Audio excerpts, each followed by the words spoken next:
আজ আপনাদের দেখাবো খুবই ঝটপট কিভাবে একটি ডিম দিয়ে খুবই মজাদার এবং সুস্বাদু নাস্তা কিভাবে বানিয়ে নিতে পারেন, একদম চাইনিজ রেস্টুরেন্টের মতো। আর এখানে হচ্ছে আমি চাল মেপে নিচ্ছি আর মরিচটাও কুচি কুচি করে কেটে নিচ্ছি। মেয়ের জন্য যেহেতু নাস্তাটা বানাবো আর মেয়েটা খুবই ঝাল খেতে পছন্দ করে, তাই বেশ কিছু কাঁচামরিচও কেটে নিচ্ছি। বন্ধুরা, আপনারা ভিডিওটি মিস করবেন না। আর সেই সাথে একটা প্রশ্নের উত্তরও আপনাদের সাথে আমি শেয়ার করতে যাচ্ছি। আর একটা ডিমের মধ্যে আমি দিয়েছি সয়া সস, ওয়েস্টার সস, গোলমরিচের গুঁড়ো, পরিমাণ মতো লবণ দিয়ে মিক্সড করে তেল দিয়ে ভেজে নেব। এরপর ডিমটা ভেজে আমি উঠিয়ে নিয়েছিলাম। এখন আমি আর একটু তেল দিয়ে এখন চালটা ধুয়ে রেখেছিলাম সেটা এখন দিয়ে দেব। দিয়ে পরিমাণ মতো কিছু পানি দিয়ে দেব। যদি চাল দেন 1 কাপ, তাহলে পানি দিতে হবে 2 কাপ।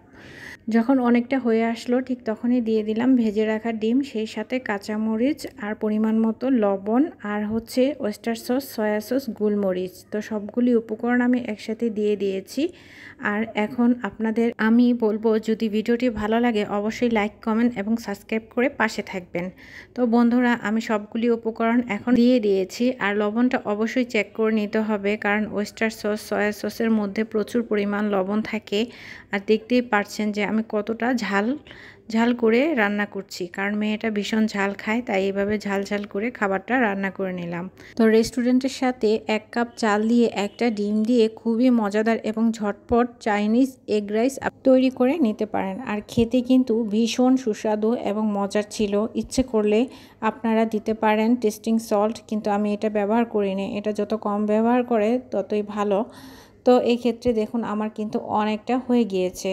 তো বন্ধুরা, আপনাদের সাথে একটা কথা আমি শেয়ার করব। তো সেই ভিডিওটা হচ্ছে আমি কিভাবে শাড়ি পরে কাজ করি। তো এটাই হচ্ছে আপনাদের অনেক প্রশ্ন। তো অনেক কমেন্ট বক্সে আসে যে আপু আপনি সবসময় শাড়ি পরে কিভাবে কাজ করেন। তো দেখুন যে আমি শাড়ি পরে কিভাবে কমফোর্টেবলভাবে কাজ করে নিচ্ছি। আমার কোনো খারাপ লাগছে না, একদম কমফোর্টেবল লাগছে। আপনারা দেখে হয়তো বা বুঝতে পারছেন ইজিলি আমি কাজ করে যাচ্ছি। তো বন্ধুরা, ভিডিওটি আপনাদের যদি ভালো লাগে আপনারা অবশ্যই ইউটিউব থেকে যারা দেখছেন অবশ্যই তারা সাবস্ক্রাইব করে পাশে থাকবেন। আর যারা ফেসবুক থেকে দেখছেন তারা অবশ্যই লাইক, ফলো দিয়ে পাশে থাকবেন। তো বন্ধুরা, দেখছেন যে আমি এখন খাবারটা পরিবেশন করে নেব। আর বন্ধুরা, এইভাবে একবার একটা ডিম দিয়ে খুবই ঝটপট ইজিভাবে আপনারা যে কোনোভাবে বাচ্চাদের এই রাইসটা বানিয়ে দেবেন অবশ্যই। আর দেখবেন খুবই ঝটপট, এতটা মজার হয়, একদম চাইনিজ রেস্টুরেন্টের মতো এগ রাইস হয়ে গিয়েছে। আর খেতেও এতটা সুস্বাদু ছিল, আসলে ধারণার বাইরে। তো বন্ধুরা, আপনারা অবশ্যই এভাবে একবার ট্রাই করবেন। একবার আপনারা ট্রাই করে দেখুন যে কতটা মজার হয়। আর বিশেষ করে ডিমের মধ্যে আমি যে উপকরণগুলো দিয়েছি সেই উপকরণগুলি দেওয়ার চেষ্টা করবেন, তাহলে দেখবেন অনেকটাই মজার হয় বন্ধুরা।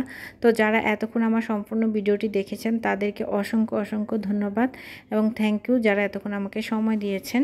তো দেখছেন যে কতটা লোভনীয় লাগছে।